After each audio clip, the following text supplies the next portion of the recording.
Hey, it's Pietro. This is Niwiskip. Hope you're alright. Last time we talked about how to get into Kratuga without having to use a flute or whistle for your horse. In this video, I want to talk about the Kratuga 100 challenge that I decided to embark on a while back. I have a bad habit of not documenting my hours of grinding since I typically grind infrequently. I usually always gather, cook, process, or hunt while sometimes doing alchemy. I chose to take on this challenge for a few reasons. 1. To get back into grinding a bit more frequently. 2. To get closer to level 64. 3. To get closer to the amount of money I need for Pin Blackstar. And 4. To give myself a goal and see what the results are at the end. To me, the 100 challenge is grinding for 100 hours at a specified location. I originally started with the idea of simply farming 1 million trash loot, but that was easier said than done. However, I realized after a couple 100,000 trash loot that I was pretty close to 100 Tungrad earrings, and that was when I decided on the Kratuga 100 challenge. So what started out as a goal to get to 1 million trash loot became a goal to get 100 Tungrad earrings. But then I had another thought. Why just 100 Tungrads? Why not also 100 Elcars? You would think that would be it, but to make the challenge even tougher, I figured at this point, in for a penny, in for a pound, and added latents to the challenge.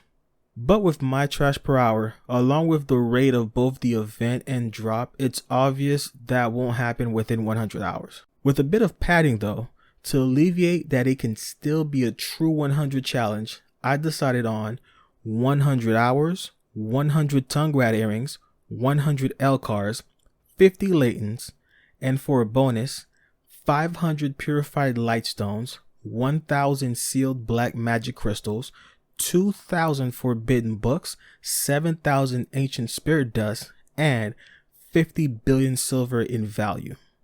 If you don't like Kratuga enough to even put in 10 hours, I don't recommend attempting this challenge. I enjoy Kratuga, it's one of my favorite spots. I chose it because it's a relaxing grind spot. The only thing I focus on is my inventory to make sure there's room. All I have are the goals themselves. I don't have a time limit, I don't go hard while grinding. The most I've done is maybe 5 hours in one day, and those weren't consecutive.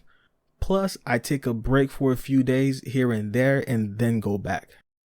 With all that said, it's been fun, and I'm already looking at some other spots for another 100 challenge. Right now, I'm actually 80% through with the challenge as far as hours go. Every 25 hours, I plan to do a run with a yellow loot scroll to see if I'm getting any closer to 30k trash. Before the update, I was not. After the update, I chose to not use yellow loot scrolls every 25 hours since the standard trash loot has gotten so much higher. The goal for 1 million trash loot has already been obtained at this point. Over 1,000 forbidden books have been farmed, interestingly enough, and also with the help of the events that keep coming, I'm almost done with the Tungrads and Elcars. The latents are the hardest part to get in this challenge. Like I mentioned before, I managed to get 70 spawns but only 36 drops, so that'll take some time. With the drop rate averaging a drop every 2 hours despite averaging the alert system every hour, I'm pretty much underperforming since I should theoretically have 80 alerts and 40 latents, but instead it's 70 and 36. Latents were always going to be the biggest RNG, so no problem there. Also, the rotation used plays a big part too. Last but certainly not least is the bonus challenge that I added for myself. Practically all of the bonuses will be completed long before the 100 hour mark. I increased the ancient spirit dust from 6k to 7k, so we'll see at what hour I finish that one. The 50 bill silver amount was based off of what the average hourly loot value amount was times 100, so that'll happen regardless. Before the update, I won't lie, the 2-room rotation was pretty sweaty for me, so I stayed in the main rotation. I got pretty comfortable with the main rotation to the point I was over clearing it. After the update, it was a bit of an adjustment period since I had to tweak things a bit. Before the update, I was going counterclockwise, and after the update, it made more sense for me to go clockwise, or at least that's what I found from testing a few things out. When it comes to the 2-room rotation, I can do it a lot more comfortably now, but I'm not at the point where I can still hit all the mob groups yet without it slowing down the flow.